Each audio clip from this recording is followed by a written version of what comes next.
Nous ne parlons forcément pas de la même Europe. Merci de nous retrouver ici à Bruxelles, au Parlement européen, avec Enrique Calvé-Chambon, Katia-Lynne Landaburu et Jean Quatremer. Cette semaine, à la Sorbonne, Emmanuel Macron a formulé 20 propositions ambitieuses aux Européens. Il veut une Europe qui achève de construire sa souveraineté. Hugues Baudouin a suivi de près ce discours aux accents fondateurs.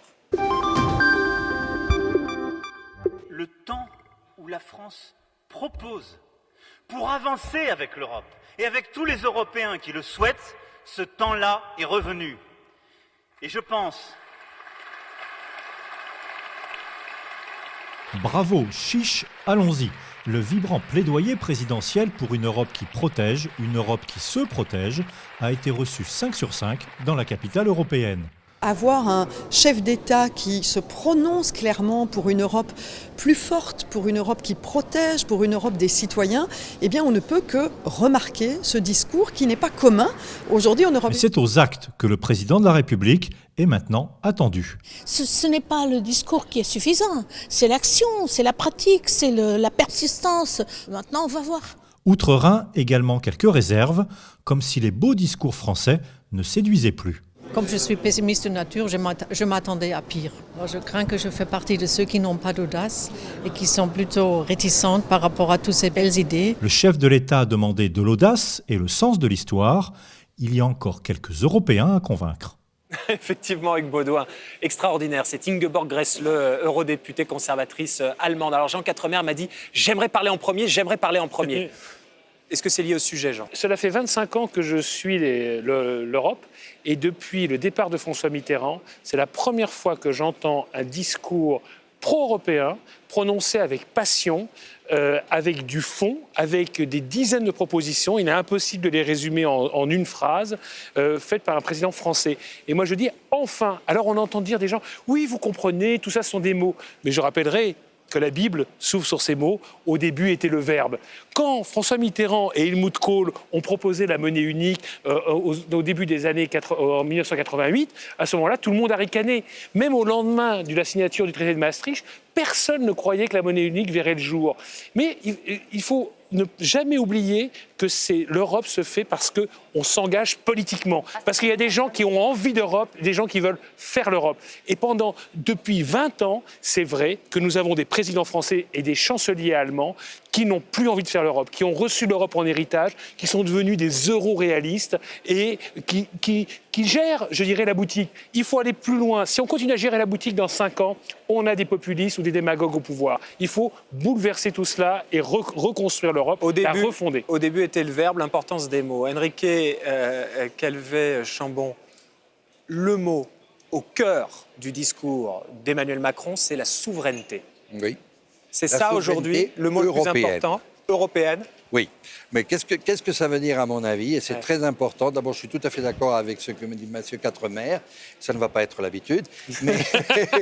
Mais qu'est-ce que c'est la souveraineté? C'est une Europe de citoyens. Parce que la souveraineté doit reposer dans un espace démocratique, jamais sur les territoires, mais sur les citoyens.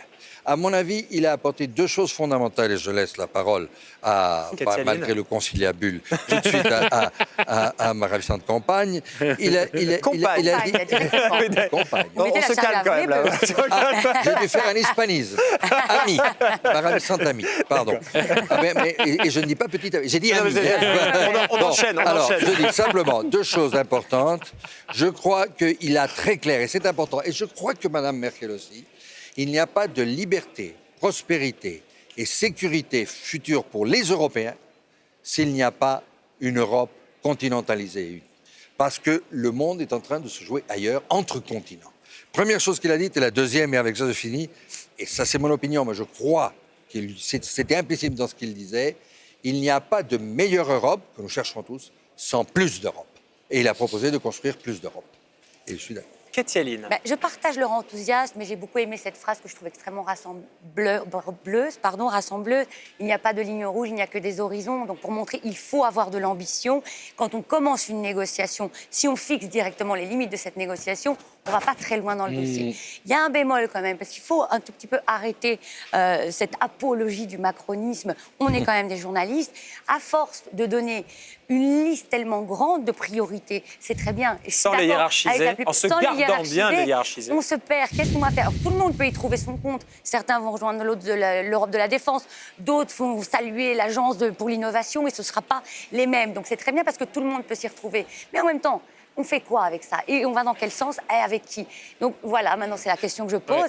Et je pense que là, le côté visionnaire de Macron, allié avec la bonne gestionnaire qu'est Mouti, Angela Merkel, parce que moi je suis très Merkel, je pense que là, il peut y avoir un tandem intéressant et une façon d'allier une vision avec le sens pratique des Allemands. Ça, j'y crois. Mais il faut faire un peu attention à ce fouillis.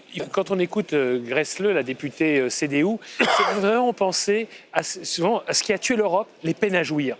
C'est-à-dire que l'Europe meurt de ses peines à jouir. Voilà. Non, ne rêvons pas. Non, on n'allait pas plus loin. Non, on a tous des lignes rouges. La ligne rouge est devenue l'horizon de l'Europe. Et c'est là où sa phrase a été extrêmement porteuse et rassembleuse. Donc jouissons sans entrave de l'Europe. Oui, l'orgasme doit être institué comme obligation européenne, sans in et out. Hein. On se calme là, les jeunes. Là. Comment je propose qu'on fasse du coup une petite pause. Bon, après la pause, on va parler. Non, mais c'est ma compagne. Non, enfin, c'est mon ami. Après la pause.